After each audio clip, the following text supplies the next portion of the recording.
아나니아의 안수로 다시 보게 된 사울이 가장 먼저 한 일이 세례였습니다.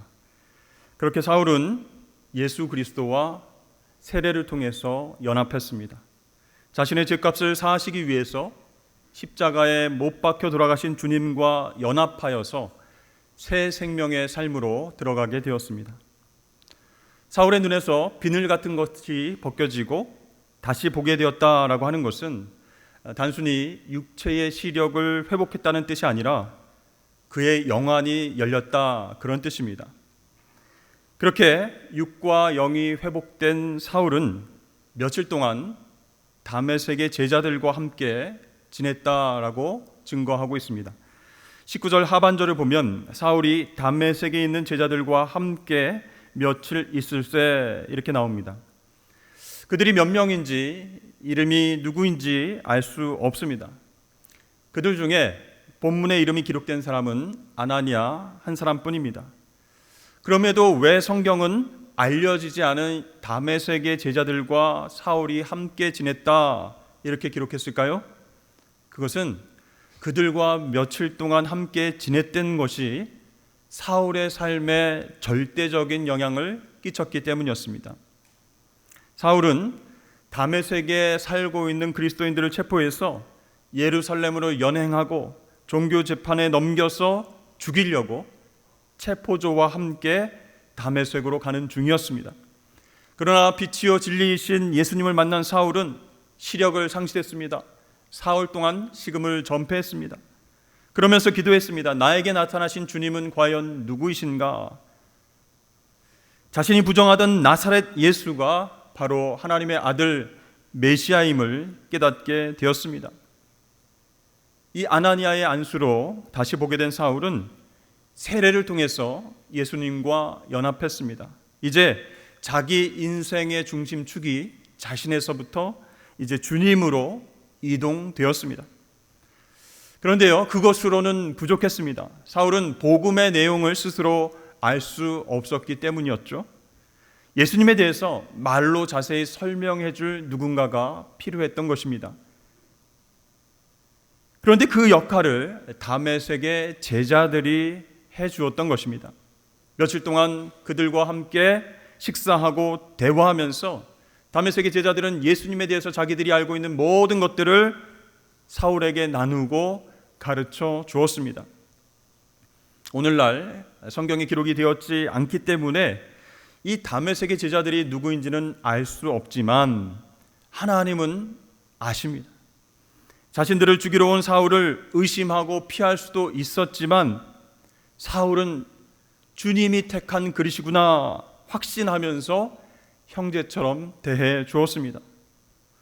이렇게 사람들과 역사 앞에서 드러나진 않았지만 그들이야말로 이름 없이 빛도 없이 섬겼던 종들입니다. 그 이름 없는 종들을 통해서 사울이 사도 바울이 되어서 땅끝까지 복음 들고 하나님 나라를 위해서 활약할 수 있게 되었습니다. 그러므로 여러분, 주님은 우리의 작은 섬김을 다 알고 계심을 꼭 기억하시길 바랍니다. 사람들이 몰라줘도, 사람들이 인정해주지 않아도 섭섭해할 것 없습니다. 여러분들이 오늘 말씀에 나온 다메섹에 있는 제자들처럼 이름 없이 빛도 없이 주님을 위해서 섬기게 되면 모든 것을 다 하시는 주님께서 영광 받으시고 갚아주실 줄로 믿습니다. 그러므로 우리는요, 나를 택하신 그릇으로 써주신다는 사실만으로 감사하며 감격하며 섬기는 태도가 중요하다는 것입니다. 이제 복음의 전 내용을 알게 된 사울은요, 가만히 앉아 있을 수가 없었습니다. 그의 마음은 부활하신 주님을 전하지 않고는 견딜 수가 없었습니다. 열정이 불타올랐습니다. 사울은 즉시 뛰쳐나가서 다메섹에 있는 유대인의 회당을 찾아다녔습니다. 그곳에서 뭐라고 이야기했습니까? 바로 예수님이 하나님의 아들이심을 증거하기 시작했습니다. 그런데요, 유대인들의 반응이 싸늘합니다. 사울은 원래 어떤 사람이었는가 잘 알고 있었기 때문이었죠. 예수 믿는 사람들을 체포하기 위해서 예루살렘으로부터 온 사람인 줄 알고 있었는데 오히려 예수를 하나님의 아들이라고 전파하고 있으니까 어리둥절합니다. 저 사람이 갑자기 머리가 아프게 된 것인지, 예수쟁이들에게 세뇌를 당하게 된 것인지, 어찌된 일인지 모르겠다 이렇게 생각합니다. 예전과는 완전히 변해 있는 사울을 이상한 눈으로 쳐다보고 자기들끼리 쑥덕거렸습니다. 이 사람이 예루살렘에서 예수의 이름을 부르는 사람을 멸하던 자가 아닌가? 여기에 온 것도 그들을 결박해서 끌고 가려고 온 것 아니었는가? 그런데 이게 어찌된 일인가? 사울은 이렇게 다메섹에 사는 유대인들을 당혹스럽게 만들었습니다. 그의 메시지가 유대인들의 마음을 감동시키고 회개시키기는커녕 더욱 강팍하게 만들었습니다. 급기야 이 유대인들은 사울을 배교자, 배신자로 낙인 찍고 그를 죽이기로 결심했습니다. 그 계교를 알게 된 사울은요, 이 다메섹을 떠나서 피신해야만 했습니다. 그런데 자신을 죽이려는 사람들이 다메섹 성문까지 지키고 있어서 어떻게 탈출했습니까? 한밤중에 광주리 안에 들어가서 탈출해야만 했습니다. 자, 그렇게 무사히 탈출한 사울은 예루살렘으로 갔습니다. 거기에서 제자들과 사귀려고 했습니다. 교제하려고 했습니다. 그러나 그가 어떤 사람인지 알고 있었던 사람들은 사울을 두려워하면서 막 피하는 것입니다. 다메섹에 있는 유대인들을 피해서 예루살렘으로 왔는데 이곳에서도 배척받게 되었습니다. 여러분, 사울에게 왜 이런 일이 생겼을까요? 분명히 주님은 이렇게 말씀하셨습니다. 나의 이름을 이방인과 임금들과 이스라엘 자손에게 전하기 위하여 택한 나의 그릇이다. 이렇게 말씀하시면서 사울을 부르셨어요. 그렇다면 당신의 증인으로 사명을 열심히 감당하는 사울을 통해서 뭔가 큰 역사를 허락하셔야 되지 않겠습니까? 그런데 계속 배척받는 거예요. 쫓김 당하는 것이에요. 아니, 주님 부르실 때는 눈을 멀게 하시고 아나니아를 통해서 회복시켜 주셨습니다. 또 다메섹에 있는 제자들과 교제하게 하시면서 복음을 깨닫게 하시고 마음이 뜨거워지게 하셨습니다. 그런데 실제로 복음을 전하려고 하니까 계속 길이 막히는 거예요. 다메섹과 예루살렘에 가서 설교를 할 때도요, 유대인들의 마음이 녹아지고 회개하면서 주님께로 돌아올 줄 알았는데 그런 역사가 일어나지 않고 오히려 사울을 죽이려는 사람들이 늘어났다는 것이에요. 이렇게 젊은 청년 사울은 이러한 핍박을 피해서 고향 다소로 내려가게 되었습니다. 그곳에서 10년 이상 머물게 되었다는 것이죠. 이 말씀을 통해서 우리는 이런 의문점을 가질 수 있습니다. 왜 주님은 처음부터 사울의 전도 사역이 성공하도록 도와주시지 않으셨는가? 아니, 주님께서 택한 그릇으로 쓰임받기 위해서 정말 열심히 전도하는데 왜 사울에게 이런 고난과 시련을 주셨을까? 여러분, 답은 간단합니다. 주님께서 사울을 정말로 사랑하시기 때문이었습니다. 우리 자녀들이 어렸을 때는요, 여러 가지를 배우게 합니다. 피아노, 탁구, 수영, 바이올린, 그림, 여러 가지를 배우게 하죠. 그런데 얼마 배우지 않아서 하루 이틀 지났는데 초급 단계인데 우리 아이들이 스스로 엄마 아빠 나 이거 너무 잘하는 것 같은데 당장 대회에 나가게 해주세요, 이렇게 얘기한다면 여러분 어떻게 하시겠습니까? 옛날에 우리 아이들이 처음으로 자전거를 배웠습니다. 그냥 스스로 배운 것도 아니고 동네에 있는 형 누나들과 함께 배운 것이 아니고 아빠인 저하고 더운 여름날 땀을 삐질삐질 흘리면서 놀이터 광장에서 그렇게 씨름하듯 배웠습니다. 얼마나 땀이 흐르는지요. 1시간, 2시간 정도면 될 줄 알았는데 며칠씩 걸리는 겁니다. 그리고 배우다가 얼마나 넘어졌는지 모릅니다. 왜 중심을 못 잡아? 이쪽으로 꺾으라고 했잖아. 계속 넘어집니다. 무릎도 다치고 피가 납니다. 팔꿈치도 다 까졌습니다. 그러던 어느 날 제가 뒤에서 붙잡고 있던 손을 살짝 놨는데 이 불안불안한 자전거가 조금 흔들리더니 그냥 앞으로 나가는 겁니다. 그리고 왼쪽 오른쪽 방향 전환도 잘합니다. 그리고 원하는 곳에서 잘 멈췄습니다. 드디어 성공했다라고 하는 사실에 우리 아이도 저도 함께 기뻐했습니다. 그런데요, 만약에 지금 막 자전거 타는 법을 익혔는데 우리 아이가 아빠, 나 진짜 자전거를 잘 타는 것 같아. 지금 당장 자전거 도로로 나갈래요. 사람들하고 차가 다가와도 이제는 무섭지 않아요. 요리조리 잘 피할 수 있고 안 다칠 수 있어요. 빨리 밖으로 나갑시다. 이렇게 우리 아이들이 얘기한다면 여러분 제가 허락할 수 있을까요? 아직은 경험과 실력이 부족해서 밖으로 나가면 크게 다칠 위험이 있기 때문에 저는 아이를 사랑하는 마음으로 지금은 안 된다. 조금 더 타보고 나가자 이렇게 이야기를 했을 것입니다. 아이가 서운해도 할 수 없습니다. 아빠가 보기엔 아직 시기상조라는 것이죠. 자, 사울이 부활하신 주님을 만났고 세례를 받았습니다. 뜨거운 마음과 열정이 생겼지만 아직 훈련받지 않은 상태입니다. 여러분, 한 개인이 회심을 통해서 그리스도인이 되는 것과 주님의 증인으로 살아간다는 것은 똑같은 말이 아닌 것이죠. 구원은 주님께서 은혜로 주시기 때문에 구원받기 위한 훈련이 전혀 필요하지 않지만 주님의 증인으로 살아가기 위해서는 반드시 훈련이 필요합니다. 이것이 주님께서 사울의 복음 전도를 본격적으로 허락하지 않으신 이유였습니다. 우리가 보기엔 실패처럼 보이지만 실패가 아니라는 것입니다. 주님께서 우리를 사랑하셔서 훈련받고 성숙하게 하는 과정입니다. 그것을 깨닫는 축복이 저와 여러분의 있기를 주의 이름으로 축복합니다. 자, 주님께서 훈련시키신 그 기간 동안 사울은 성숙으로 나아갔습니다.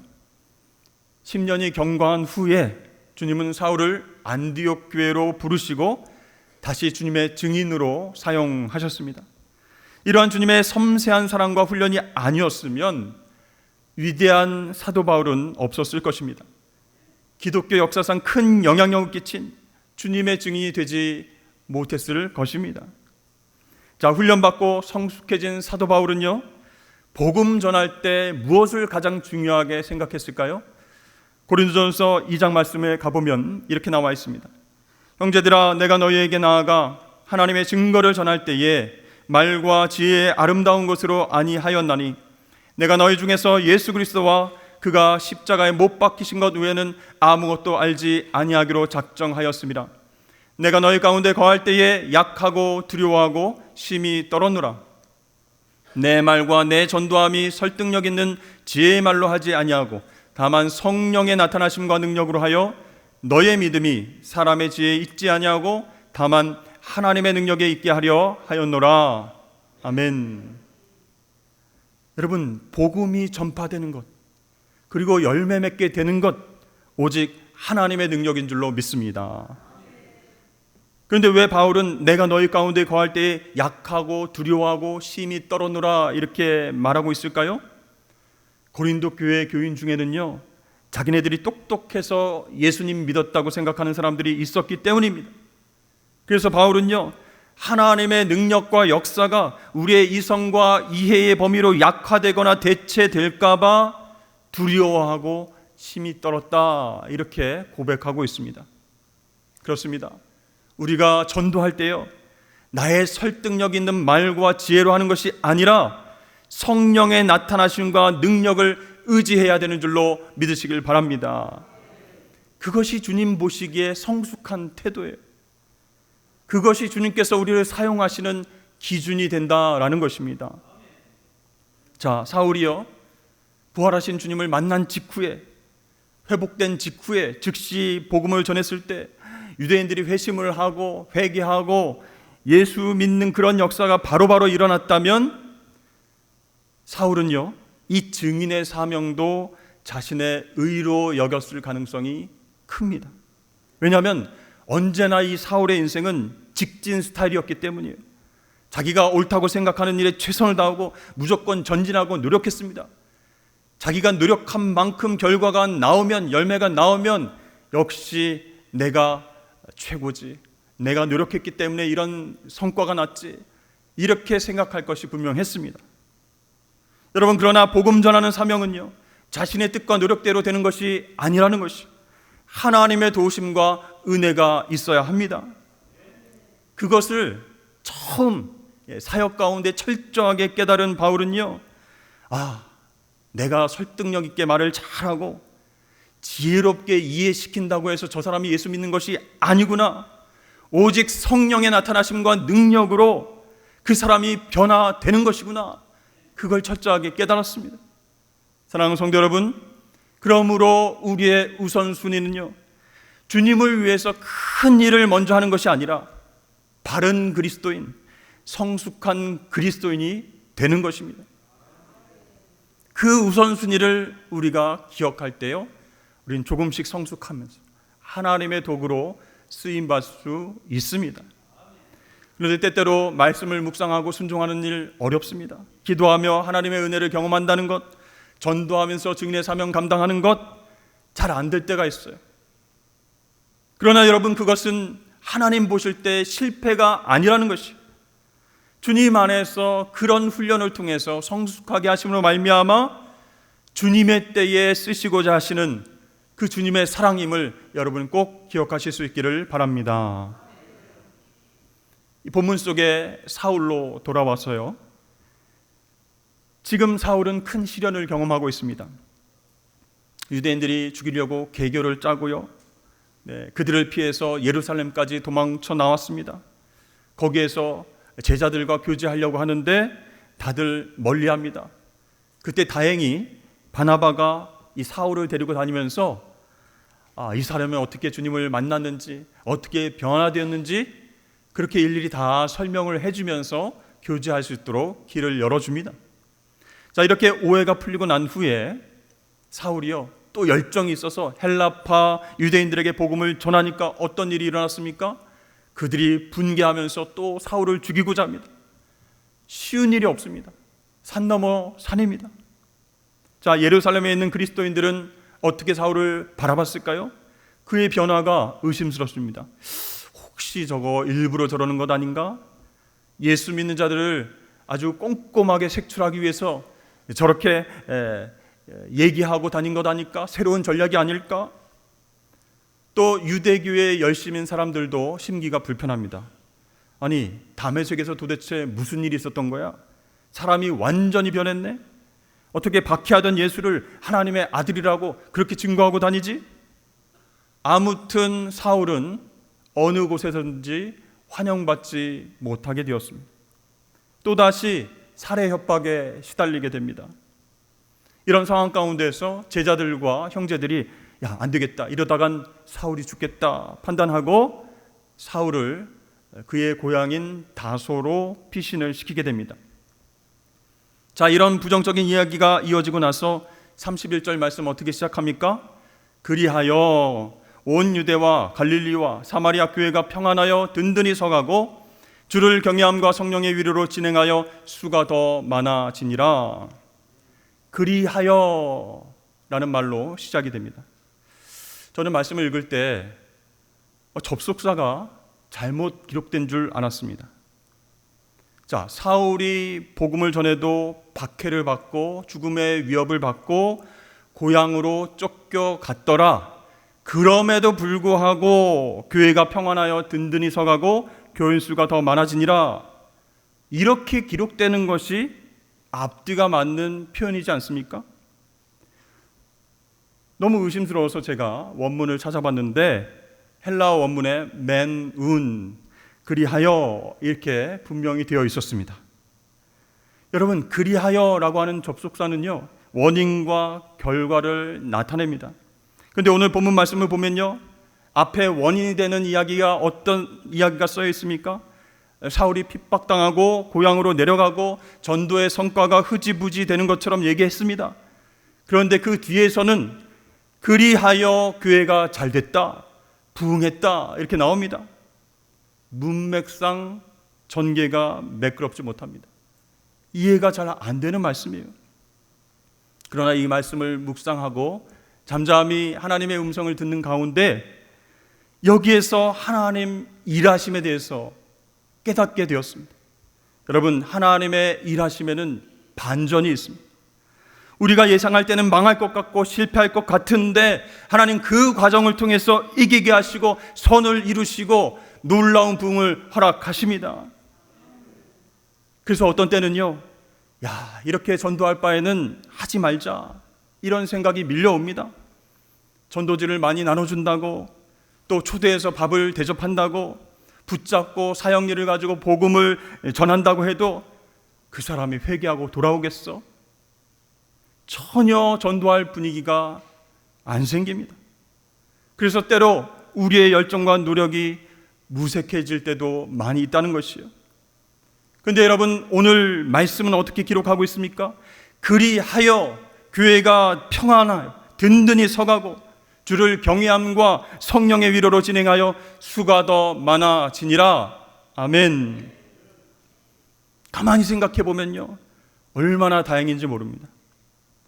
사울의 열정과 노력 때문이 아니라, 우리들의 전도에 대한 열정과 노력 때문이 아니라 하나님이 친히 일하셔서 반전을 일으키셨다라고 하는 뜻이기 때문에 얼마나 다행인지 모릅니다.